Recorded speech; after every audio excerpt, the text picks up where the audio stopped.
The Morning Plum President Trump, back in Washington today after a dozen days abroad, will soon have to make a very tough decision. What is he going to say about Roy Moore, with Republicans searching for a solution to having an Alabama Senate nominee who is accused of molesting a teenager? Roll calls. David Hawkins reports that how Trump will address the situation has emerged as a pivotal question for the party.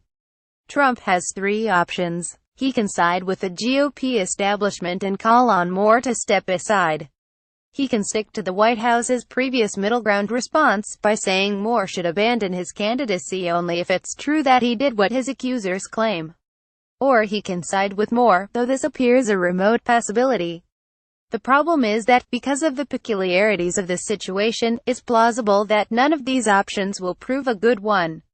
Senate Majority Leader Mitch McConnell's latest comments on the mess illustrate the problem. McConnell RKY said, "It appears that the only option would be a write-in, and that's very seldom successful." McConnell added that the only write-in candidate who might have a chance is former Alabama Senator and current Attorney General Jeff Sessions. McConnell also said that if Moore wins, he'll face an ethics probe, suggesting GOP senators would try to expel him. Bottom line, McConnell, for now, is proceeding on the assumption that Republicans are stuck with Moore and that it's highly doubtful the write-in option would work. Enter Trump. Even Sean Hannity said Tuesday night that Moore must remove any doubt about the allegations in the next 24 hours or drop out, which suggests Trump may also demand that Moore quit. But this carries risks. The problem is this: Trump and Republicans can't lose a GOP senator, because it would seriously imperil their agenda, yet the most likely way for Republicans to keep the seat is for Moore to win and subsequently be expelled and replaced on an interim basis by the Alabama governor, who would then set another special election. It remains quite plausible that Moore could win, and McConnell is floating expulsion because he knows this would keep the seat in GOP hands. Some West Wing aides have also floated such an outcome. But if Trump calls on Moore to step aside, that could make it less likely that Moore wins. It's one thing for Republicans like McConnell to demand that he quit. Moore can dismiss that as the GOP establishment trying to override the will of Alabama voters, which will only rally his supporters. But if Trump, a fellow ethno-nationalist and warrior against the establishment, calls for him to quit, that could conceivably sap his support, or at least dampen turnout, making a loss to Democrat Doug Jones marginally more likely. What's more, it's unclear if Trump could even succeed in pushing Moore out. Trump sided with Moore's opponent in the primary, and Alabama Republicans appear to be sticking with Moore.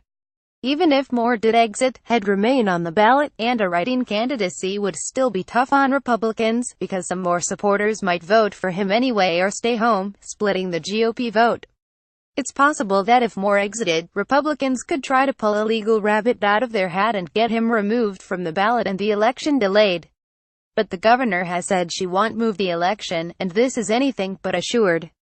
Amid all this uncertainty, with Moore likely on the ballot no matter what, Trump cannot call on him to exit the race without heightening the risk that he'll lose, and that Republicans will lose the seat. Alternatively, Trump can stick to the if-true middle ground.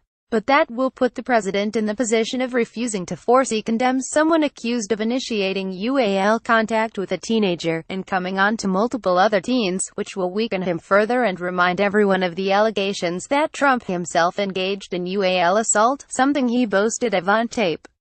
Indeed, Trump cannot call on Moore to exit without raising questions as to why the charges against Moore are disqualifying, while similar ones against him are nothing more than a fabrication created by a conspiracy between liberal elites and the fake news media.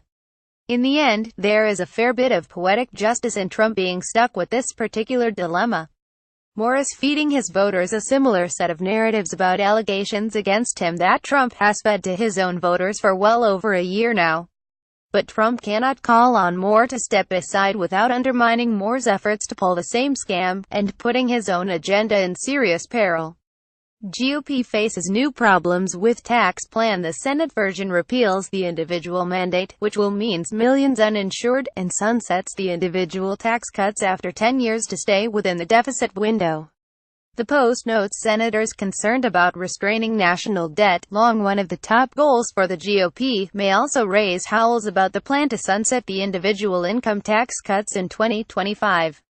Congress is unlikely to allow a large tax increase on taxpayers at that point, which could mean a big hit to the deficit over the long run. Either the deficit balloons after 10 years, which could alienate a few GOP deficit hawks, or middle-class taxes go up. This choice is the product of the undying GOP drive to cut corporate taxes. More doubts raised about Moore. The New York Times finds that people in Moore's hometown of Gadsden, Iowa, are divided about the charges against him. But there is also this, from retired domestic violence counselor Dolores Abney. Ms. Abney said she recalled Mr. Moore, the embattled Republican Senate candidate, being a regular presence in the mid-1980s at the YMCA there. She said, he was often talking to much younger women that appeared to be high school on up, she said, in an exercise class she was enrolled in. I'm not saying he was trying to pick them up.